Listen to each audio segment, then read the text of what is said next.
আমরা যারা বাংলাদেশে বসবাস করি তাদের অধিকাংশই মাতৃসূত্রে বাঙালি। আমরা এক আবেগপ্রবণ জাতি। আমরা আবেগ দিয়ে সারা বিশ্বকে জয় করতে চাই, কিন্তু এটাও জেনে রাখা উচিত সবকিছুকে আবেগ দ্বারা জয় করা সম্ভব নয়।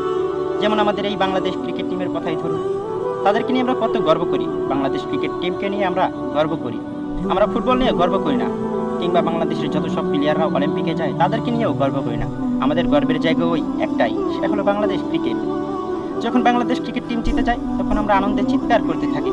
যখন হেরে যায় আমাদের মুখে স্বপ্নের ছাপ, যে কবে আমরা জিততে শিখব, কবে আমরা টানা জয় অর্জন করব, কবে আমরা বিশ্বকাপের ট্রফিটা বাংলাদেশের বুকে এনে স্থান দেব। যখন বাংলাদেশ জিতে মুস্তাফিজ মুস্তাফিজ বলে চিৎকার করি, তাসকিন তাসকিন বলে চিল্লাই, আরও কত শত প্লেয়ারের নামে বাহবা দিই। কিন্তু যখন বাংলাদেশ হারে তখন বাংলাদেশকে নিয়ে কটু কথা বলার শেষ থাকে না। আরে ভাই, তারাও তো মানুষ, তারা তো সবসময় জিতবে না, তারাও তো হারতে পারে, তারাও তো হারবে। হয়তো বা ভালো পারফরমেন্সের কারণেও হারে, কখনো কখনো খারাপ পারফরমেন্সের কারণেও হারে। তাদেরকে নিয়ে কখনোই গালি দেওয়া উচিত না। আমরা মাঠে বসে খেলা দেখি, কিন্তু কখনোই কিন্তু মাঠে গিয়ে খেলি না। মাঠে খেলে ওই প্লেয়াররাই, যাদেরকে বাংলাদেশকে নেতৃত্ব দেওয়ানোর জন্য পাঠানো হয়েছে, বাংলাদেশকে রিপ্রেজেন্ট করানোর জন্যই পাঠানো হয়েছে। তারা চেষ্টা করে ম্যাচটাকে জিতে উদযাপন করতে, তারাও আনন্দে থাকতে, বাংলাদেশের মানুষকে আনন্দ দিতে। কিন্তু যখন হারে তখন আমরা তাদেরকে যে কটুবাক্য উচ্চারণ করে গালি দিই, তা চিন্তার বাহির, তা মুখে উচ্চারণ করা যায় না।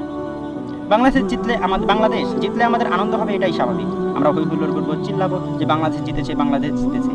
বাংলাদেশের একটা আশা আছে, বাংলাদেশ আমাদেরকে স্বপ্ন দেখাবে। সিম্পল, যে জিতলে আমরা আনন্দ পাবো, উল্লাস করবো। কিন্তু যখন হারে, কেন তাদেরকে আমরা গালি দিব?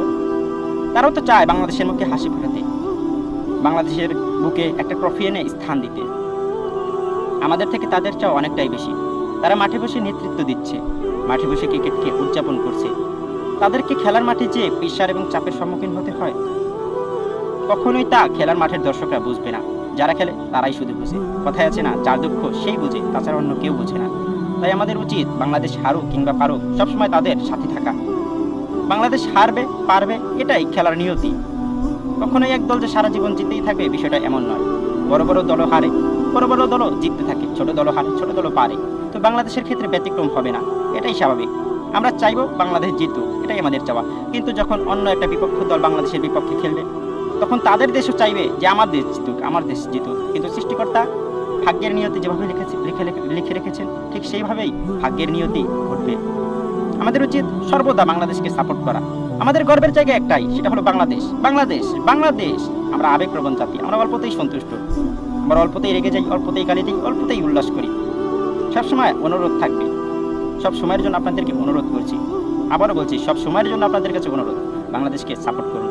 বাংলাদেশ এমন একটা সময় আসবে যখন বাংলাদেশকে সারা বিশ্ব চিনবে।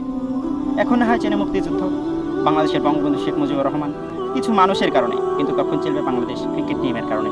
তাই সবসময় সাথে থাকুন।